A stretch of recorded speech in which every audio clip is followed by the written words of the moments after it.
not be like anything else you've ever heard. So for a few minutes, if y'all bear with me, I need a little bit of Metallica, okay? Are y'all cool with that? We bring back the 80s. Y'all quiet. It's time to wake up. That's why I'm putting this on. So give me a few minutes so we can get some energy in the room and we're going to get started on this presentation on self-care and burnout, all right? If you hadn't figured it out, if y'all didn't come to have fun this morning, y'all came to the wrong class. As loud as it'll go. Give me just a few minutes with this, please.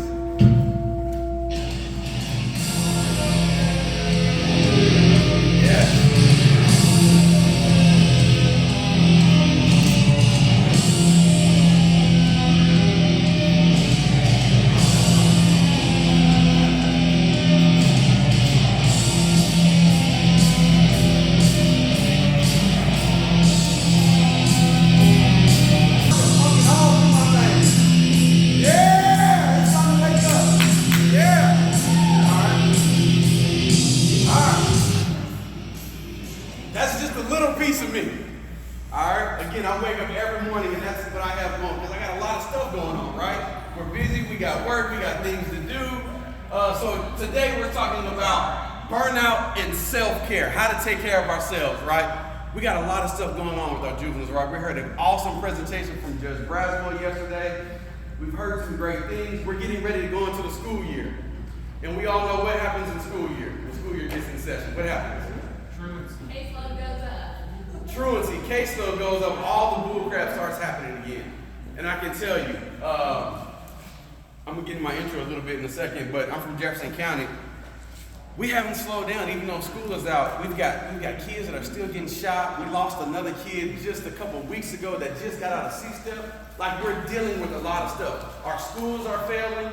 We got two of our schools have annexed, and so we're gonna have new chemical combustion this year because we got two groups of kids that are gonna be mixed together. We have a lot going on. So it's important that we take care of ourselves so we can better help take care of the families that we work with, right? All right, give me the next slide. Where are we at? So a little bit about me.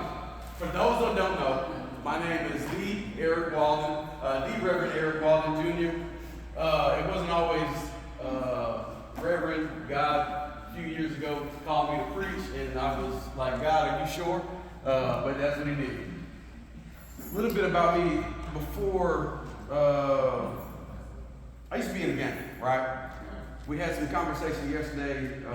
There was some, no, that was at the other meeting about Bloods and Crips. We had a meeting in Jefferson County. I'm sorry, I'm thinking about a meeting Tuesday. But I used to be in a Bloods gang when I was a juvenile. I got expelled from school in the 10th grade. I made a lot of mistakes. I've been in and out of JDC. I've been a juvenile locked up in the adult jail facing adult charges as a juvenile. Been working with juveniles since 2010, and I tell kids when I work with them, no doubt about it, I should have gone to the equivalent of ABC, because I did a lot of stuff that I got away with. But I've worked to correct that. So I've been working in the juvenile court system in Pine Bluff since 2010. Right now I serve on the board of Go Forward Pine Bluff. That's an initiative aimed at improving economic development within the city. I also serve as New Leaders Council board and on AJOA since the beginning of this year. Again, I got expelled from school at 16, right? I am a 2009 graduate with a bachelor's in psychology. I have an MBA in public admin from Strayer University, and this past May I graduated with my MBA from Regent University. Very tough program. I also love gangster rap. Yes, I'm a minister. I love gangster rap and I love thrash metal. I love Metallica. I also enjoy weight training, reading, watching wrestling, hanging out with my family, all those things. All right, so some of you, so in the black, that's my oldest daughter, Kiana, she's 19. In the white is my second oldest daughter, Tears, she's 17. In the middle is my son, Keon, bless him, he's the only boy. He's 13, then I have an 8-year-old and a 7-year-old, Kaya and Cadence. And then Kiana is holding, no, it's not my grandbaby, that's my 10-month-old. Yeah, so.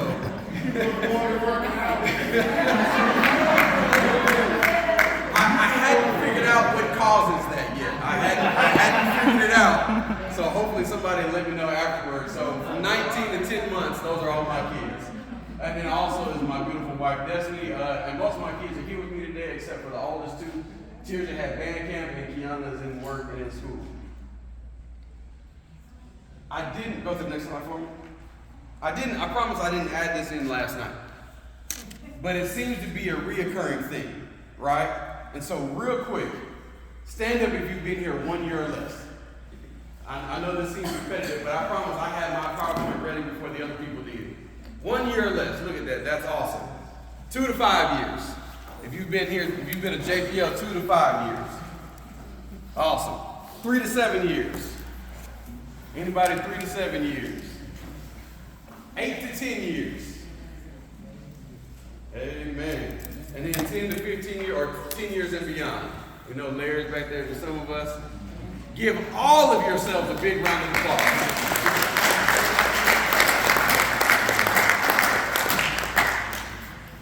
The reason I put that in there is because the reason you're here is connected to what's your why, right? We all have a why, don't we? Speak up. This is an interactive. This is not a teaching class. We all have a why, right? Yes. We all have a why, right? Yes. Come on, give me some energy. Come on. I promise I'm not going to take the whole hour and a half that Adam gave me, but we're going to talk. All right? So our years of service, I put that in there because it's connected to our why. It's connected to why we do what we do. My why is my background. Again, I was gang involved. I've been in and out of detention. I've been locked up. I know what it's like to face adult charges. And so that's what I bring to these kids, right? I've been expelled from school. Why is this important? Our why is what anchors us, right? It's what keeps us attached to the work that we do. And it's our why that helps bring us back to it when life gets tough, right? When things are hard to bear. Our why is our driving force, which is important when it comes to getting burned out and taking care of our own health, right? So all that'll come full circle. Let me get to the next slide. So burnout. What is burnout? You tell me what burnout is to you. I'm not going to read everything word for word. What is burnout to you? Being overwhelmed. I'm tired. Tired. This anymore. High caseloads. Not caring. Too many demands, right? Lack of empathy. Feeling overwhelmed. Some of you work in counties where you don't have enough staff. You don't have enough resources. You don't have certain things that you need to get by. Some of you, like our staff, we're blessed we have county vehicles. Some of you have to drive your own personal vehicle to go out and across several counties, right? So all of these things lead to burnout. And it's always related to work, right? Can you get the next slide? So what are the reasons? Again, unmanageable workloads, things getting tough, unfair treatment at work, lack of communication, different things. And so, and I know when I dealt with burnout before, there were times that I dreaded going to work. Have any of you felt like that? You just feel that sick, queasy, like I don't want to go. I don't want to be there. I don't feel like dealing with this crap, right? I can't stand this anymore. I'm ready to quit. There were times, I worked for Judge Brown. How many of y'all know Judge Brown?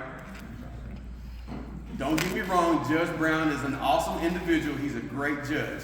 But there's sometimes I'm ready to go home.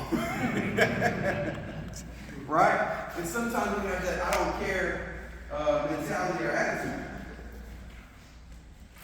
So then we have warning signs.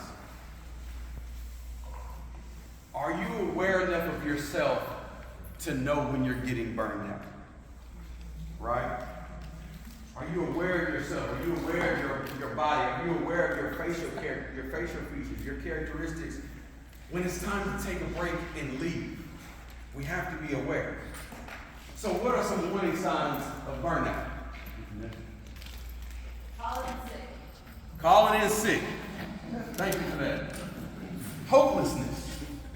Have any of you felt like the work that I'm doing, like it's like no matter what I do, no matter how many times I refer to a service, no matter how many times I do things, like it's not gonna make a difference. Have any of you ever felt hopeless at any time? I can be honest, I do.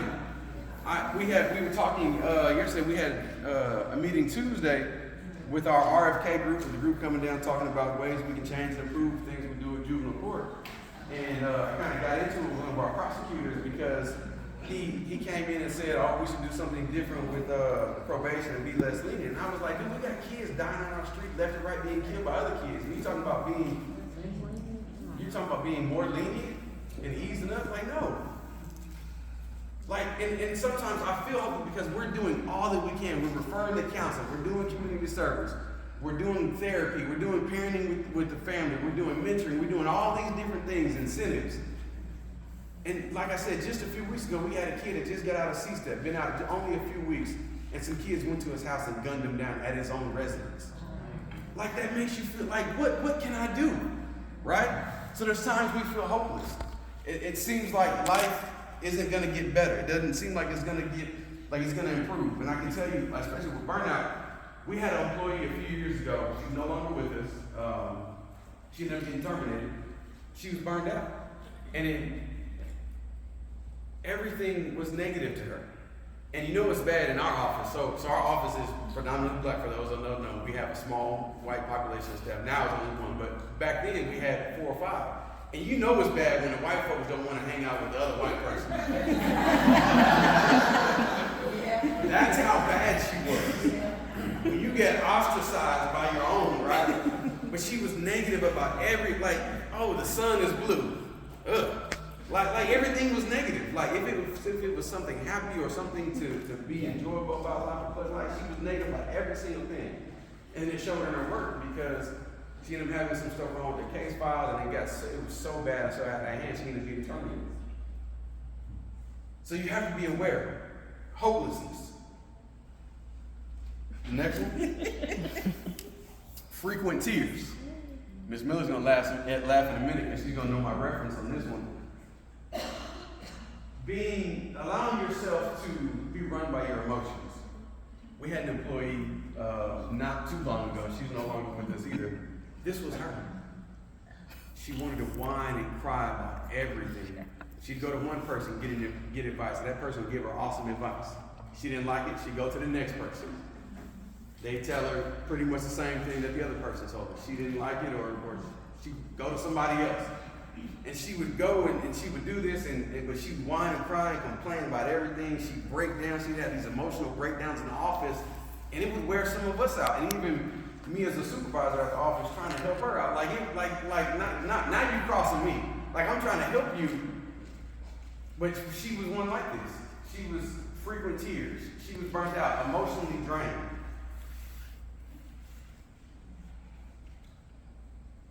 How many of you ever had a problem where you can't concentrate in the office? Right? You leave the house, you get in the office, you get to your desk, and you're like you know the routine because you do it. You've done it day in and day out for the last year, 2 years, 5 years. But then you sit at the desk and it's not coming to you. It's not there. You can't. Okay, what do I need to do first? You can't move, right? You struggle getting the normal day-to-day stuff done. It just doesn't come to you. What about the next one? Decision making is hard. You're second guessing yourself on every single thing. Like, do I issue a pickup order? Do I not? Last week I issued a pickup order for the same violation, but now today I don't know what to do. You're second guessing yourself. You can't trust your own judgment, right? You have mixed feelings. You're unsure about what it is you need to do again, but you've done it day in and day out for the last however long. But you're just in such a state mentally that you don't know where to go or what to do. Anybody guess this next one?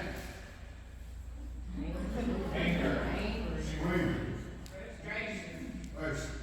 Frustration, anger, irritability, right? How often do you get irritable in the office? This is me when we have last-minute meetings called at work. Or when I can't eat when I want to. Right? We get a bad temper. You go to the next one. You feel trapped. You feel angry at others for no reason. Somebody comes and says something, asks you a question, you just snap on them for nothing. Right? Go to the next one. Anybody ever have trouble sleeping? You've been worn down so much with work. You have things like, I remember a point in time when I was burned out, it's like, and I'm bad, I'm a workaholic, y'all. there was a point I would go home and I'd go to bed and I couldn't sleep because in my mind I'm thinking about, I need to do this, I need to do that, I need to do that, I need to do that. I need to get out of bed and go back to the office right now and get that stuff done. That's how bad I was. Like I need to get up and go back to the office right now. I would work after hours, I would work on the weekend, I'd go to the office Saturday, Sunday morning, either catch up on work or try to work ahead, and I would go to bed with work on my mind where I couldn't even lay down and go to sleep at night. Right? Always on your mind, always thinking that something needs to be done. What about this one?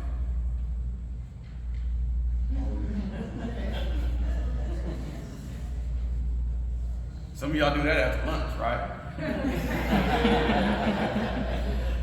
I ain't gonna call no names, but I know somebody that does that too. Alright? Decrease interest in activities, right? You don't have any energy to carry on with the rest of your day. Or maybe, again, I'm a minister, so you're gonna get a little theology. Maybe even God seems distant. You have a loss of interest in activities that you usually like. Alright? What are some other warning signs? The next one. Alone. All of us in here have some sort of support system, right? But then there's times that it don't matter how many people we have in our corner, we still feel like we're alone. Y'all ever felt that way? I know I got another pastor at the office. I know I got the judge I can go to. I got my wife. I got my family. But sometimes I feel like that too. I'm just alone. It's like nobody can understand.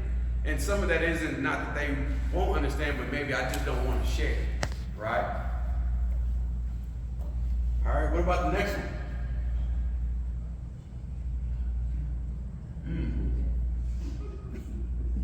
So we work in the public, right? So access to people is very easy, right?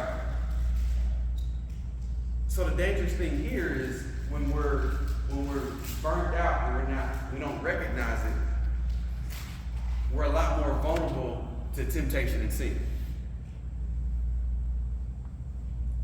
And some of y'all may have dealt with it, whether you have a work husband or a work wife, or you have a parent on your caseload that may be attracted to you. Like those things come up. And I know because I've dealt with them before too. But when you don't recognize those signs, you're more vulnerable to things like pornography or having an affair with, and it messing up your whole life. So that's another reason why it's important to know those warning signs. Not being interested in your spouse, decreased sex drive, things like that. The next one. And then there's this one. Eating disorders. Adam talked about at the beginning about the transformation that I've made. And I was really, really bad because I wanted to be the guy at the office years ago. I wanted to be the first guy at the office. I wanted to do a great job. I wanted to impress the judge. And I would go without eating. I wouldn't eat breakfast. We'd be in court all day. Maybe get like a pack of snack crackers, to get me through. And then when I did eat lunch, I was eating lunch 1, 2, 3 o'clock. And what was I eating? I was eating trash. I mean, Popeye's chicken. The 5-piece chicken tenders with the red beans and rice, the biscuit, and the apple pie, right? Maybe an extra biscuit. Right? If somebody said it sounds good.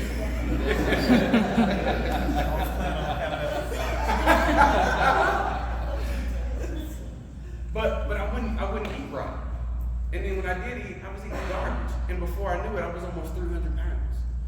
Because I wasn't prioritizing my own nutrition and health. And I get on some of the staff in the office, especially my supervisor, because she's bad about not eating. Throughout the day and waiting until lunch. Or I got another supervisor. He comes to work. He's got Mountain Dew and cookies. That's his breakfast. I'm like, dude, come on, man. You gotta eat some real breakfast. But either we undereat or we overeat because we're dealing with things. We're dealing with emotional pain. We're dealing with stress at work. We're dealing with all these different elements, and we're not taking care of ourselves, right? What about this one? Some of y'all feel this now. And most of y'all are probably right there where the knee is, right? Right? Or when those phone calls come in, top right, the head like that, he did it again. We just got, somebody said one of our kids we just had in court, she just ran off again. I'm like, really? Like she just, like you just had court the other day. Right? But aches and pains. Again, you get that sick feeling when you think about going to work or when you get to work. Or you want to call in because you just don't feel it that day, right? And again, I can recall when I was feeling burnt out, like my stomach would feel upside down, like, dang, I feel like I'm gonna get in trouble, I feel like something bad's gonna happen, like I just don't feel like going. And so I dealt with a lot of uneasiness. Go to the next one. Is burnout fun? Have any of y'all ever dealt with burnout? Matter of fact, I brought a handout and I can ask some questions real quick.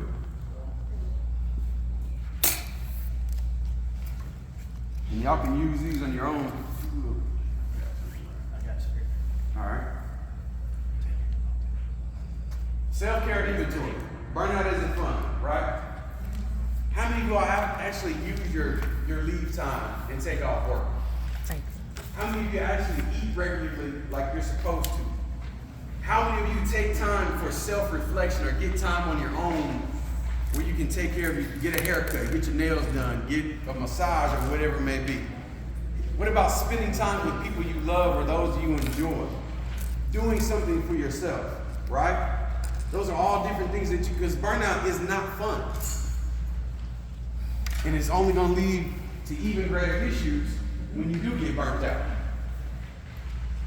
If I can get Adam back for a second. Adam's going to like this one. And it's funny because I tied in the 80s in some kind of way. If you hit that next one for me. How do we combat burnout? Y'all remember that movie? For those of y'all that are old enough, I love that movie. That's Commando if you don't know. Yeah, I grew up on that. How do we combat burnout? Right? And there's actually a quote from this movie that goes, listen, loyalty is very touching, but it is not the most important thing in your life right now. Loyalty to your job is important, yes, but taking care of yourself is more important. And at some point, you got to start putting you first, right? So how do we combat burnout? Shout out some things for me real quick before I go to this next slide. How do you combat burnout? How do you combat it? Exercise. Take time off. Take time off. Turn your phone off. Thank you. Go play golf. All right, hit that next one. How many of y'all handle it like this? Let's take a second and digest some of these slides. Be honest. Be honest. We're gonna spend a minute here. F off. Leave me the hell alone. I don't care. I don't care what's going on. They're gonna have to call 911. If the judge wanted it that way, he can do it himself. I'm not doing it. What about the next? I'm a huge wrestling fan. Anybody wrestling fans? Anybody wrestling fan? Roman Reigns, F them kids. Right? Right? I'm sick of this. F them kids. What about Samuel? You know what that one is? When they come in for the drug test and they fail, they're like, man, I promise I ain't smoke. I was only around it. Yes, sir. What about this one?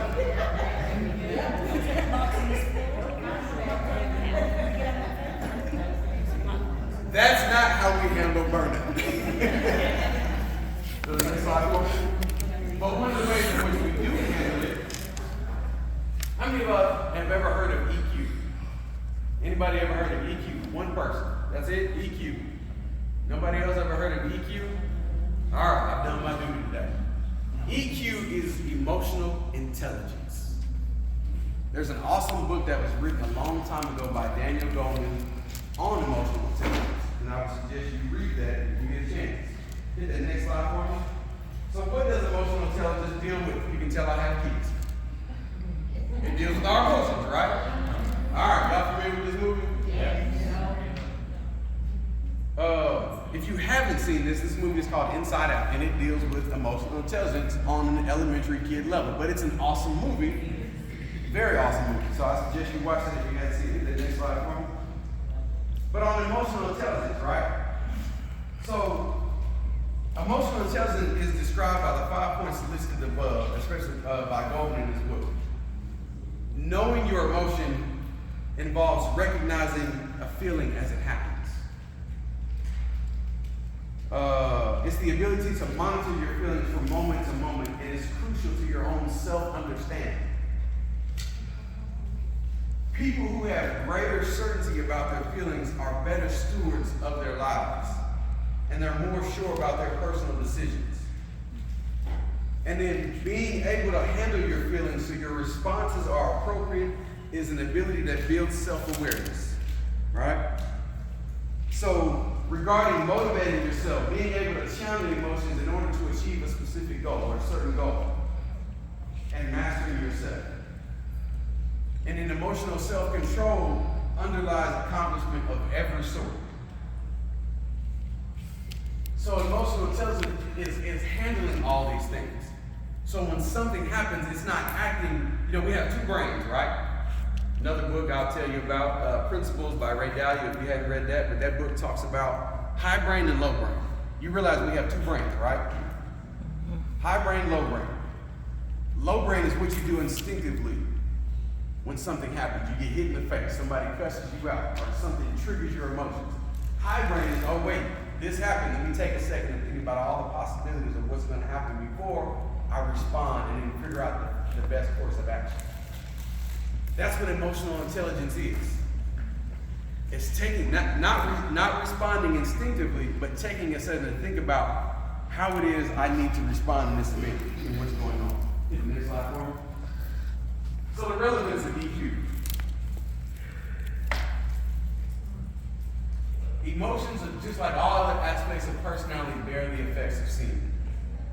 Anybody familiar with, lost it. I had a scripture I was about to recite, but in Romans 12:2, Paul talks about emotional intelligence, even though it's not explicitly stated. He talks about as believers, we're not to exhibit or act as the same way as the world acts and responds, right? For those of us that are believers. We can't conform to the world and to the world's behavior, but we have to be transformed with the renewing of our mind. We have to think about things and process how we're actually going to handle these situations. Right? People with well-developed emotional skills are more likely to be content and effective in their lives.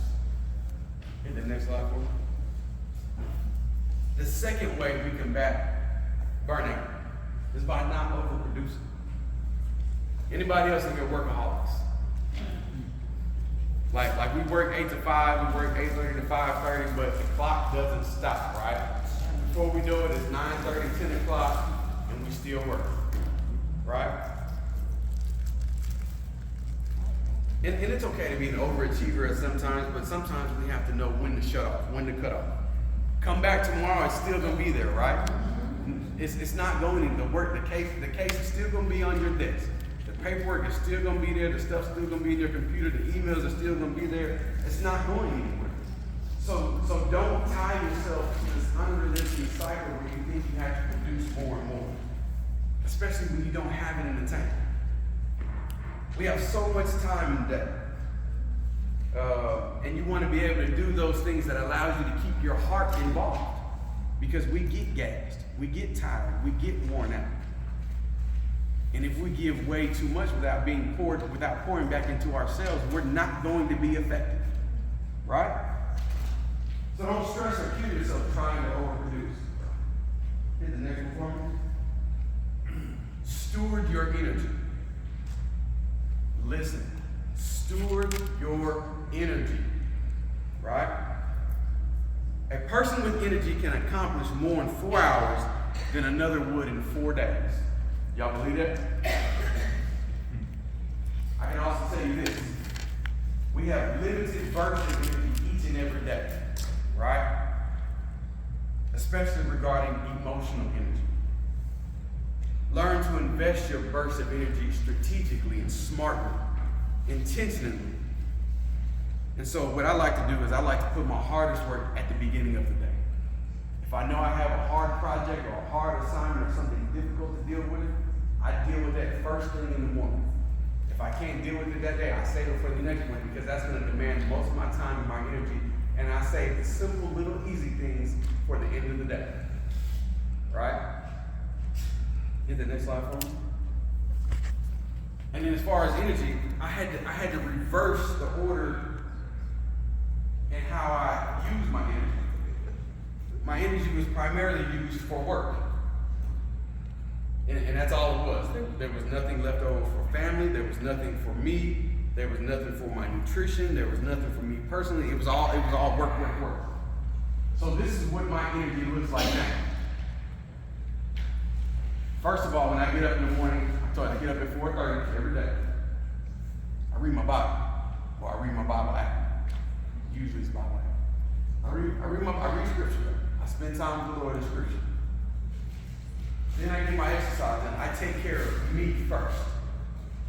Hit my Bible, get my word, I get my exercise in, and then when I come to work, I do my hard stuff first that I gotta get in. Then I work with staff. Then I worry about meetings and emails and messages, because that stuff, like we get bogged down with emails, y'all. Anybody else feel that way? Get a million emails, and then everybody wants to reply all, okay, receive. Like, come on, really? You wear me out. Now I gotta delete 30 received emails that I've wasted time and energy on. And I also save a portion for home and family. I gotta save some energy for when I get home. I got 6 kids, 5 that are in the house. And then I have my wife. Like, I have to go home with energy to them. I can't go home and just completely shut them off and go in the room and close the door. Oh, I had a rough day, I had a bad day. No, I can't do that. I have to save some room and time and energy for them. Right? For a second, take out a piece of paper. And write down, because I want you to put it in perspective for yourselves. List out where you expend your energy and look at your list and see if you need to make your own adjustments. Take just about a minute or two to do that. Think about where you apply your energy in your day to day. Is it mostly all at work? It likely is. But look at that list and think about what you need to do to adjust so you can better take care of yourself. Because we're about to go into our busiest season. And if you don't get it set up or get your routine or whatever it is set up now, you're going to have a hard time going into the fall. Some of us are dealing with, and I'm going to talk about it in a minute, dealing with high blood pressure, dealing with stress, dealing with tough family life. We all have different issues that we're dealing with. But now it's about to be compounded with this difficult school year.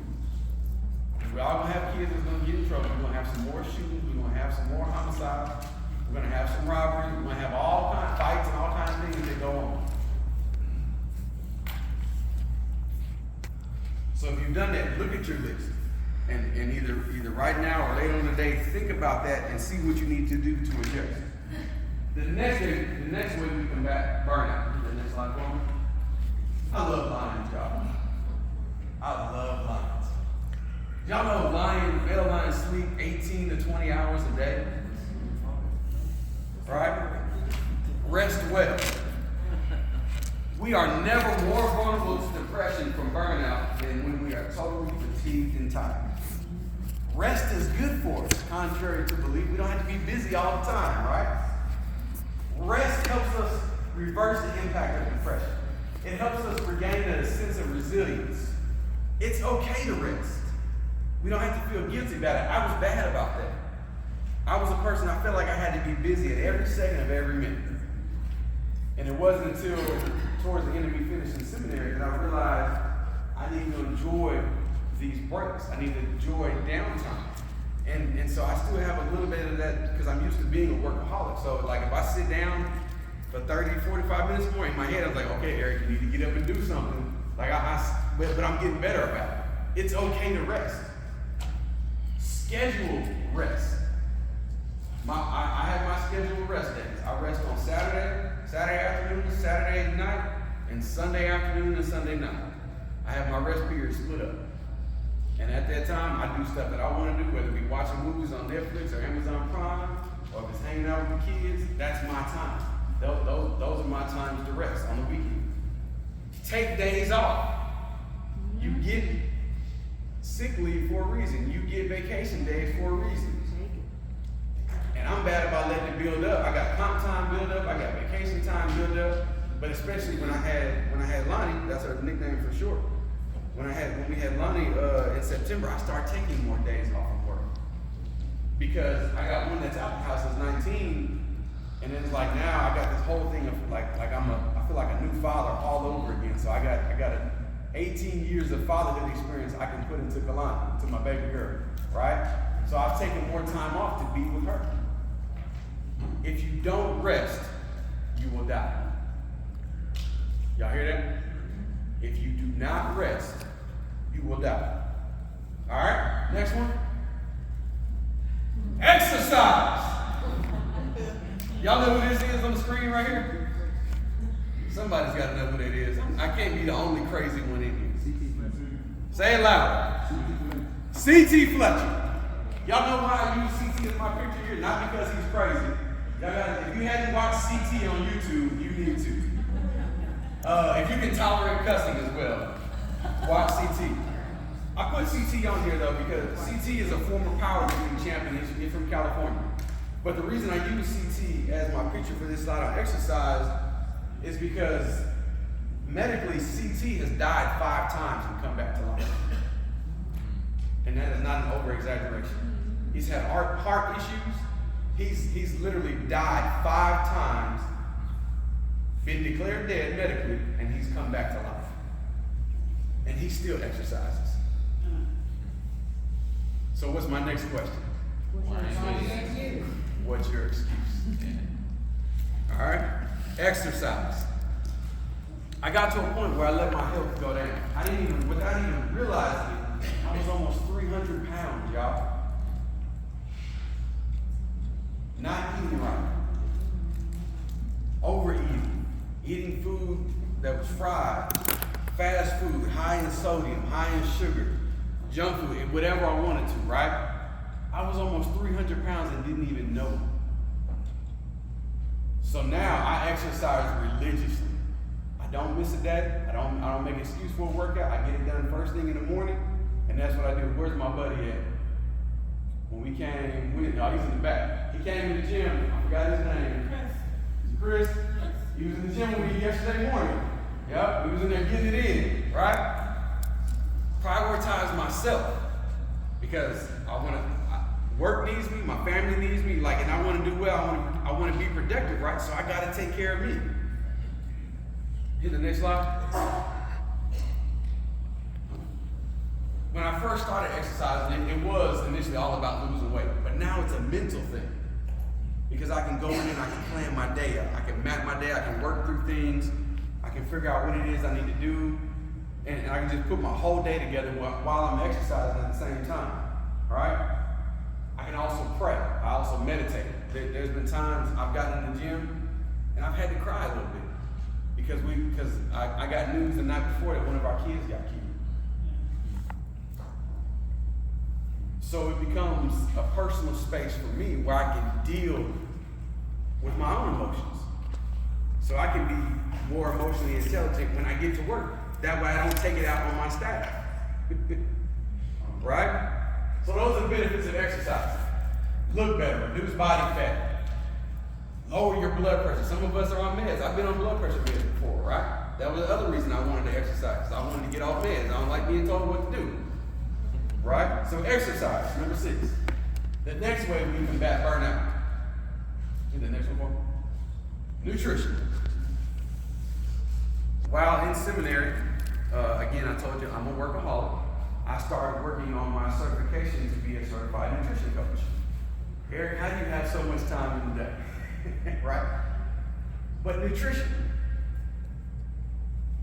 Learning how to eat better. What things you need to eat. What to stay away from. Cutting down on the added sugar. Cutting down on the fast food. Or learning how to eat smarter. Right? Don't let it take some traumatic event. You going to the doctor, or something happened, you having a heart attack or having a stroke, something bad happened for you to realize, oh, I need to take better care of myself. Don't wait for that to happen. If there's something you need to correct it now before that happens. Because I'm going to tell you what happened to me. I went to the doctor in 2019 for a checkup, and I had been out the doctor for a little while, but not taking care of myself. When I went in, the doctor almost hospitalized me for my high blood pressure. And I was like, I can't go to the hospital. I got work to do. I'm in seminary. Family to take care of. Like, I ain't got time to be wasting in no hospital. And so I had to beg and fight and plead with him not to send me to the doctor. Don't wait for some type of traumatic event to happen. Take care of yourself now. Hit that next slide for me. Recharge daily. Where are you at right now? What's your personal battery percentage? Where are you at? Are you green or you need to be charged up? Right?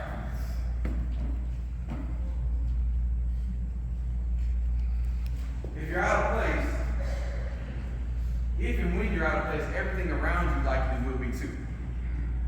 And I can tell you there's no recharging like the recharging of God's Spirit. Amen? Can I get an amen, Courtney? All right. God renews us daily, right? Each and every day we're given another chance. We're given another shot. Finish your day and be done with it. You did what you could. Again, steward your energy and recharge daily. Get that next one for me? Any Fast and Furious fans? Family, right? Dominic Toretto's big on family. I want to say this quote real quick. The darkest place of any lighthouse is always at its best. Y'all hear that? I need to say it again. The darkest place of any lighthouse is always at its base. If your home life is messed up, how are you going to help that kid and his family help get theirs in order? If your own home life is messed up. It doesn't have to be perfect, right? But your own home life ought to be strong. Your family ought to be strong. Fight for it. It's important because if you miss building that home base, you'll have nowhere to go when your work is done or when it's time to get off work.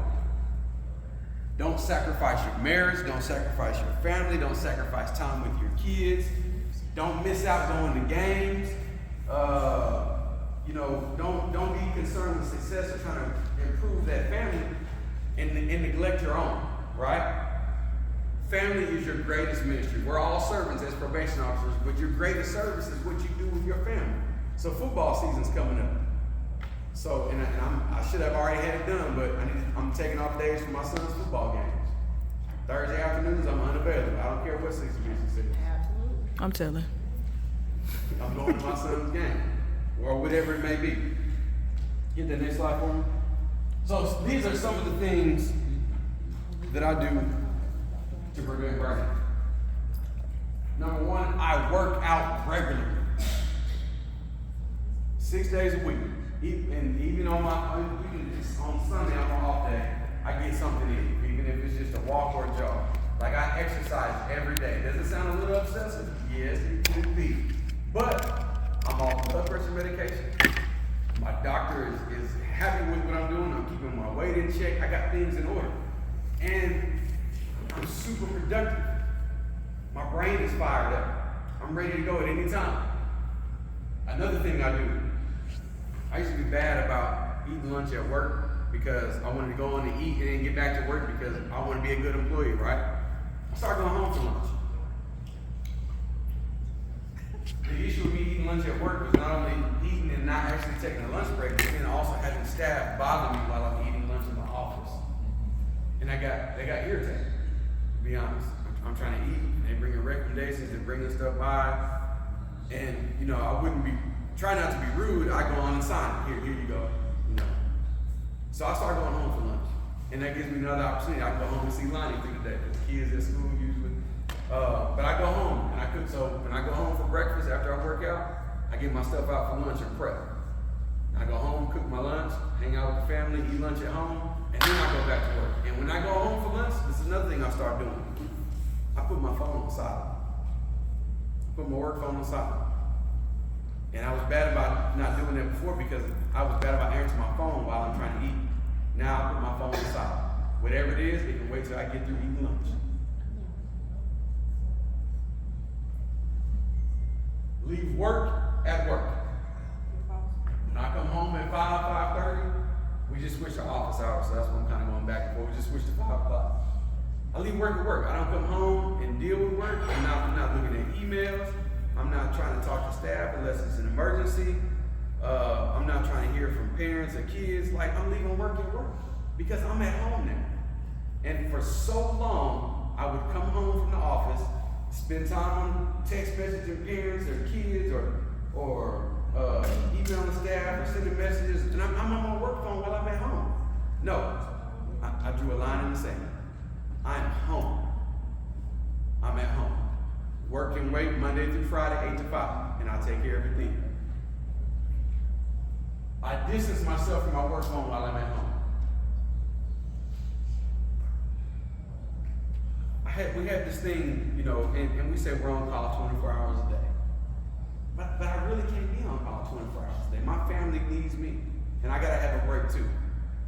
So again, when I'm off in the evening on the weekends, my phone stays in the room. I may check it from time to time, but whatever it is, again, it can wait.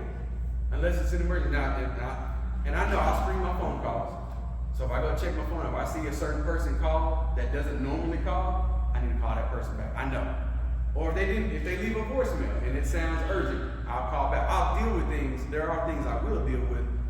But just, I had to cut off people having so much access to me that's related to work. Right? Because it's not healthy. I gotta have my space too. So I distance myself from my phone. My faith, right? Church every day. Spend time in my word, spend time alone with the Lord when I'm training or when I go out on my walks on my own. Spend time with my family. In the evenings and on the weekends, that's family time. We have movie night, we hang out, we eat popcorn, all that stuff like that. You know, go places, do things. Spend time with my family. Eat well and prioritize my nutrition. My staff will tell you, and we got some here. In my office, this is how I prioritize my nutrition. I have a refrigerator in my office. I keep food in my office. I can probably live in my office if I want to. I keep drinks, I keep food, and I eat all throughout the day. I plan my meals, and so there's times they're coming by, or even if we're in court, I have to step out of court to go get a meal or go get something to eat. So I keep stuff around me, that way I can nourish myself and give my body what it needs, and I'm not eating trash throughout the day, or I'm not eating junk food and stuff throughout the day. And then another thing I do is really personal, because I usually take my son to school. I don't take calls before I drop my kids off to school. And a lot of times I have folks that call me 7:30 in the morning. And it's like, what is it at this time? Like, don't get me wrong, I love my job, but what is it at 7:30 in the morning? Come on now. Now let me drop my son off. I drop my kids off, and then after I get my kids out the car, then I'll take work calls. Because I want to have that space. I want to have that, connection with my son, and I want to make sure that work isn't taking over my life, right? So that would be in 2019. In that picture, I was 266 pounds, so I was down 30 pounds, but I still look big as hell, right? This is me now, 2022. I had to put some things in order, y'all. I had to take care of myself because I wasn't taking care of myself before. I was on 4 blood pressure medications. I was nearly 300 pounds. I was going into the doctor on a monthly basis because I wasn't taking care of me. No more. I got off. Blood pressure medicine was not my thing. I had my legs swelling, feet swelling. Other parts weren't working like they used to. Like, no, I gotta get off of this. This ain't working.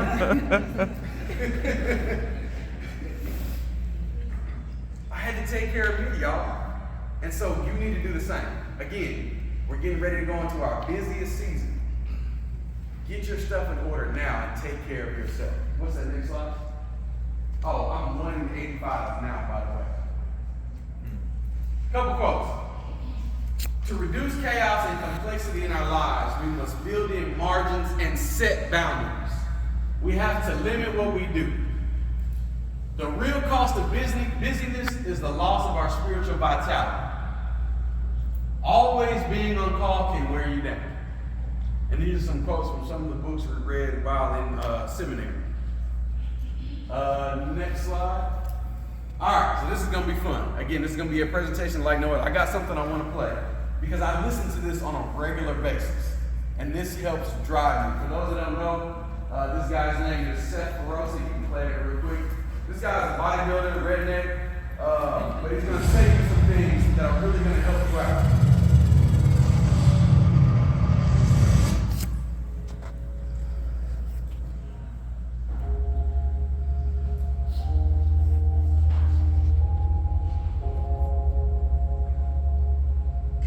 Life is what you make it. It's not what anybody else makes it. I'm alive, motherfucker. I got to wake up this morning, see my kids, they're happy, they're healthy, breathe fresh fucking air, got a job to go to, make money. Fuck, dude, I don't got problems. I just got work to do. Got work to do.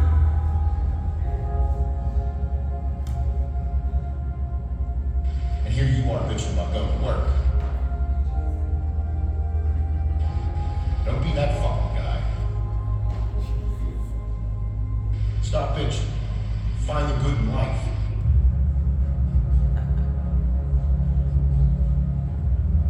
If you don't like it, change it, motherfucker. Do something that brings you to life, pulls out the passion in your heart.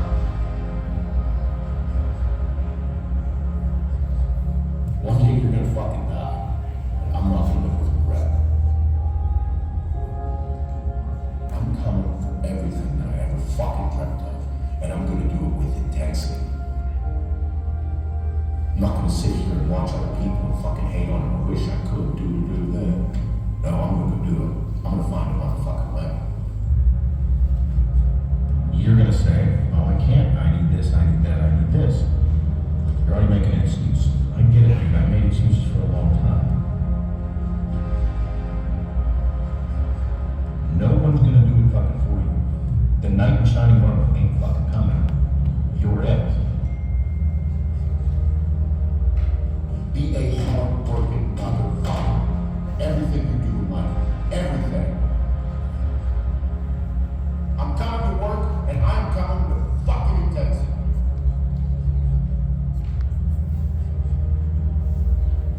That's what attracts people. Whenever you're just so fucking magnetic. You know, be positive, enjoy life. This is your life. And that fucking stupid cliche, you only live once. But you kind of do, so enjoy it. Hit that next slide, Mark.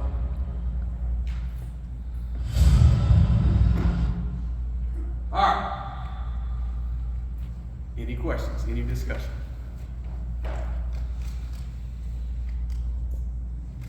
Not all at one time. Life is what you make. You heard my man say it. Take care of yourself. Start putting yourself first if you're not already. And don't feel guilty about it. You only get one you, right? And you're no good to the people that you serve in your community if you can't take care of yourself. If you can't go in every day, day in and day out, and give it 110% and give it all your heart, you're no good to them. And they need the best of you for the things that they're dealing with. Any questions, any discussion? Go ahead. This law, everything you said was on point. I have been playing a while for burnout. You went for why I think 6 years. I know how to burn out feel. It's not good. When it all boils down to it, it's not about you. They'll let you go. You replace you with somebody else. Things like that. So like this is what I've been talking about the whole time. Burnout. First of all, take care of yourself. Love yourself. Doesn't take its own point.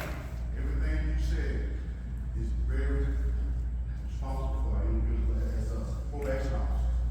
So we need to take everything he said. So you should be right now. I took notes. Everything he said. You. That's our assistant chief right there. And you watch his transformation. We seen it happen. So what he's saying is, when he took it and changed his life. So I'm gonna use some of the stuff that you got going on. Thank you. Bless you. Great presentation. Go ahead. I think for me, the hardest